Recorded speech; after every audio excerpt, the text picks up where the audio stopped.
Welcome to the Academy, a series focused on the basics of Star Wars: The Old Republic. In this episode, we will be discussing Roleplaying. Roleplaying is a way of creating an interactive story where you and other players can create your own narratives. Although you'll never see a quest, mission, or reward in-game for roleplay, it's an activity that many MMO and SWTOR players enjoy and sometimes even base their gameplay around. Roleplay allows you to create and explore your character in ways that the game doesn't quite provide. Roleplaying is a way to act as your character with others, as if you were in a play or a drama. And since it's all created by players like you, it doesn't have to follow the strict guidelines of the game. For example, you could roleplay as an Imperial Trooper, a class that SWTOR doesn't actually provide as a class choice in the game. Or you could roleplay as a Merchant, a Droid Mechanic, or of course, any of the classes that actually exist, like a Jedi or a Sith. You can also roleplay outside of the class storylines. If you are roleplaying a Trooper, you don't have to be a member of Havoc Squad. If you're a Jedi, you don't have to follow the exact storyline's path of the Jedi Knight or Jedi Consular. If you're an Inquisitor, you don't have to be a slave. If you're an agent, you don't even have to be a member of the SIS. Maybe you'd rather work for an independent organization instead. Before you start roleplaying, it's smart to make at least a simple biography of your character. This will help you share your character with others and give you a guideline in how they might react in certain situations. A biography can be as short or as long as you'd like it, but it usually involves these things. A visual description. What color is their hair? Their eyes? What do they like to wear? This doesn't have to match up perfectly with what your character is like in-game, but it's usually smart to keep them similar. For example, if you're dressed like a Jedi in-game, people will assume you're a Jedi. So if you want to portray your character as a civilian, you might want to ditch the robes and the saber while roleplaying. You might also want to explore your character's background and current occupation in your biography. Did they come from Alderaanian nobility? Did they attend the Sith Academy on Korriban but got kicked out? Did they grow up in the city underbelly of Nar Shaddaa? It's also good to pick them out a profession and decide where they sit in that role. If you're a Jedi, decide if you're a Padawan, a Knight, or a Master, and look up exactly what those ranks mean first. If you're a bounty hunter, are you a novice, fresh out of the spaceport with no kills under your belt? Or are you a seasoned veteran who's gotten so many hut contracts you've lost count? These are all important things to decide on your biography. A biography also details a bit of your character's personality. Are they impulsive or calm? Do they get angry easily? Are they friendly, cruel, shy, or outgoing? A good way to help you decide what your character might be like is to ask yourself hypothetical questions. What would my character do if a gunfight broke out in the cantina they were in? If offered credits for a dirty job, would they take it or leave it? If Emperor Valkorion offered them everything, if they would only kneel, would they? One of the issues in roleplay is that you're no longer the main character in a single character story. Your character will meet up with other players' characters, and you might have to adjust your story to fit. For example, we can't all be members of the Jedi Council. We can't all be the leader of Havoc Squad. And we can't all be Emperor Valkorion's chosen favorite. When deciding what your character is, try not to choose a role that may conflict with others' choices, and understand, if you do choose a unique role, you may need to adjust your story or at least discuss it first with your roleplay buddies. For example, if you want to roleplay as the mysterious Emperor of the Sith, your roleplay partners might like the idea and accept it. Or they may dislike that you're trying to claim a role that's already so powerful and already so defined by the story. Try to also avoid claiming a relation to any existing characters like Satele Shan or Darth Mar. Speaking of power, one thing you want to consider when developing your character is not to make them too powerful, too likable, too beautiful, or too perfect.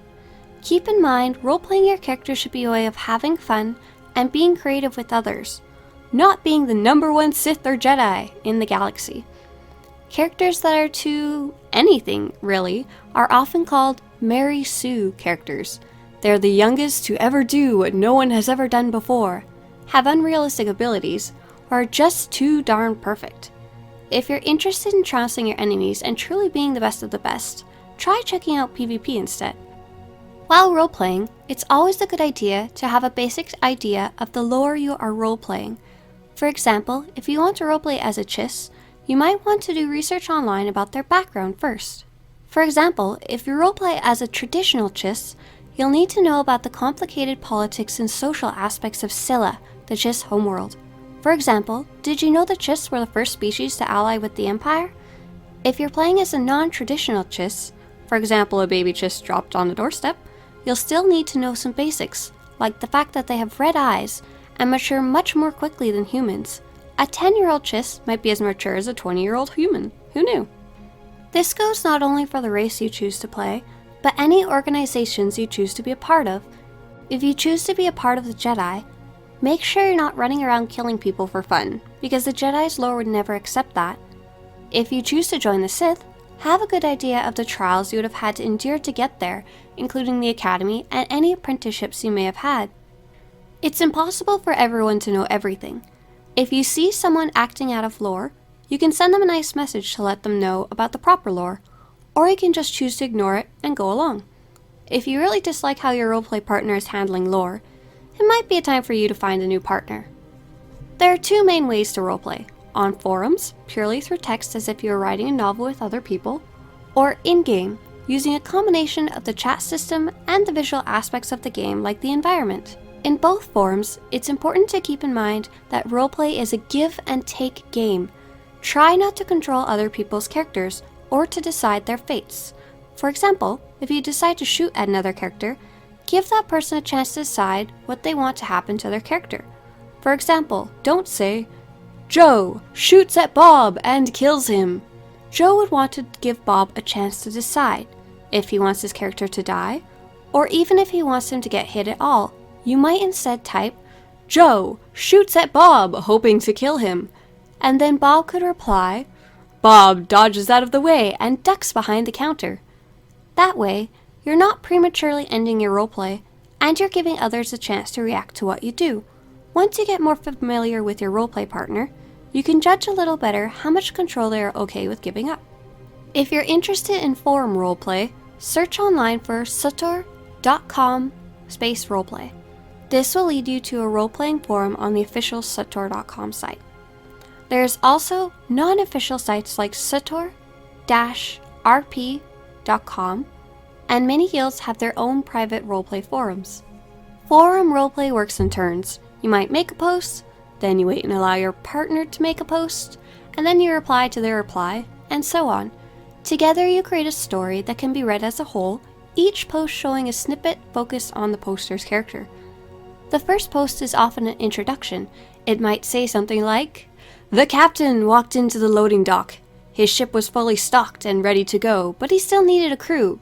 He'd put out wanted ads across the galaxy, offering a bounty of 1 million credits to any able bodies willing to go on a daring adventure into uncharted space. He stood, tapping his foot, waiting for the new recruits to arrive." The first post invites you to come and join the story, and what the story will be about. This example is about a smuggling operation, so your reply might be about your character seeing the wanted ad and asking the captain if he can join his crew. People often share or link their biography in their first post, so other roleplayers can get a good idea of what their character looks like. Some forum roleplays are open to the public, some have already been filled up, some roleplays are private. Make sure to ask if you can join a forum roleplay before jumping right in. Forum roleplay can be great because you can write as much as you want with whatever formatting you want. Your roleplay buddies do not have to be online at the same time as you, and your roleplay can be stretched across weeks or even months. The downside to forum roleplay is that you do not get as many visuals as in-game roleplay, and forum roleplays can fizzle out easily if your roleplay partners forget to reply or wander away. In-game roleplay is roleplaying while logged into the character you want to roleplay as.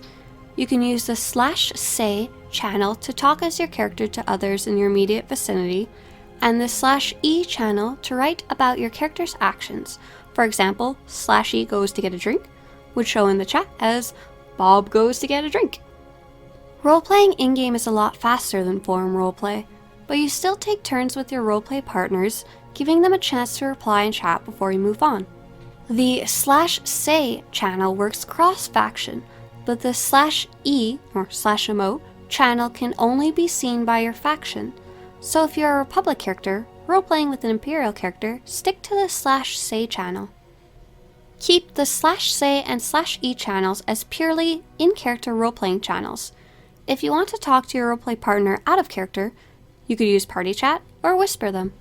If you want to share information that's not in character, you can also type it in brackets or precede it with the letters OOC, out of character, so people know you are sharing information, not roleplaying. The perks of roleplaying in-game also include all the visual things SWTOR has to offer. This includes 3 main things: your environment, your character, and emotes. Your roleplaying environment is the actual location you are roleplaying in. If you want to do a Jedi roleplay, it might be good to head to Tython where the Jedi Temple is located. If you want to roleplay doing some research, you might want to head to the library in the Jedi Temple. Feel free to either ignore or acknowledge any NPCs that might be in the room. For example, a wandering Jedi NPC might be a good person to ask for help finding the holo record you need. You can also roleplay as an NPC to add more characters to your roleplay. Just make sure to acknowledge in some way or another that you're roleplaying as an NPC and not as your character. If you're roleplaying in a public area, keep in mind others may want to join in or troll.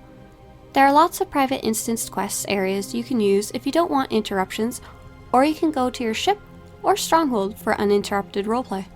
Your character is the first thing others will see about you. People do notice what you are wearing in roleplay, just like people judge you in real life. If you walk into a cantina wearing Jedi robes, people will assume you're roleplaying as a Jedi and comment on it. If you're wearing a metal bikini, you'll have a much harder time convincing people that you're a seasoned trooper fresh off the field. Many people keep roleplay clothes in their inventory or set up a roleplay costume in the outfit designer. Lastly, SWTOR offers a lot of special emotes your character can use to show what they are doing. The most useful one is /chair. It will allow your character to hover squat, as if they were sitting on something. If you align them with a chair, it will look like they are sitting down. There's also /sit, /sleep, /kneel, /dance, and a whole bunch of fun cartel market emotes like /sing, /air control, and even /sweep. Using these at the right time can really help immerse your character in the story. There are 2 ways to resolve a conflict or an action in in-game roleplay. For example, your character wants to slice into a computer system and steal some information. How do you know if they succeed or not? The first way is simply discuss it with your roleplay partners. You might argue that your character is a skilled slicer and would easily succeed, and maybe your partner agrees. Or your partner might argue that the system is incredibly well secured and you would never be able to hack it. This system is very give and take, and it can be very fun discussing what the potential outcomes might be until you find one that's either most realistic or the most fun. The second method is to use the /roll system. Typing /roll will roll a virtual die from 1 to 100 that anyone in your party can see. Maybe you would have to roll over 50 to succeed at slicing. Maybe because your character is steady slicing, they get an automatic +10 to their roll. These types of roll rules are usually defined before you start roleplay, and have a system of checks and balances. The downside is you may not always get what you want.